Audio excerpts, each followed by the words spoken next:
Hello friends, welcome to my channel. টি-20 বিশ্বকাপ থেকে ছিটকে গেল পাকিস্তান। শুক্রবার আমেরিকা আয়ারল্যান্ড ম্যাচ বাতিল হয়ে যাওয়ায় সুপার 8-এ যাওয়ার সুযোগ থাকল না বাবর আজমদের। গ্রুপ এ এর দ্বিতীয় দল হিসেবে টি-20 বিশ্বকাপের শেষ 8-এ জায়গা করে নিল আমেরিকা। ইতিহাস গড়ল এবার বিশ্বকাপে অন্যতম আয়োজকরা। একই সঙ্গে 2026 সালের টি-20 বিশ্বকাপ খেলার যোগ্যতা অর্জন করে ফেলল আমেরিকা। আমেরিকা ও ভারতের কাছে হেরে পরিস্থিতি কঠিন করে ফেলেছিল গতবারের রানার্সরা। প্রতিযোগিতার সুপার 8-এ পাকিস্তানকে পৌঁছাতে হলে তাদের শেষ ম্যাচে আয়ারল্যান্ডের বিরুদ্ধে জিততে হতো। একই সঙ্গে শুক্রবার আইরিশদের কাছে হারতে হতো আমেরিকাকেও। সেক্ষেত্রে দু দলেরই পয়েন্ট হতো 4।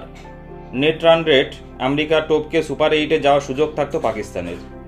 বৃষ্টির জন্য শুক্রবার আমেরিকা আয়ারল্যান্ড ম্যাচ বাতিল করে দিতে বাধ্য হয় আম্পায়াররা।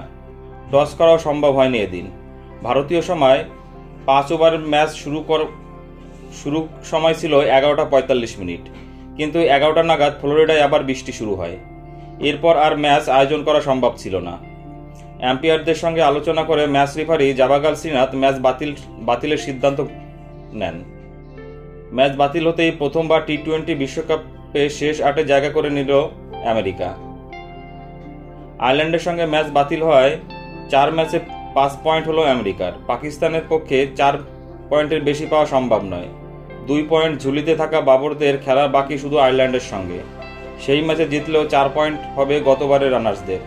স্বাভাবিকভাবেই এবার টি-20 বিশ্বকাপ থেকে বাবরদের বিদায় নিশ্চিত হয়ে গেল গ্রুপের একটি ম্যাচ বাকি থাকতেই। না খেলেই ছিটকে গেল পাকিস্তান।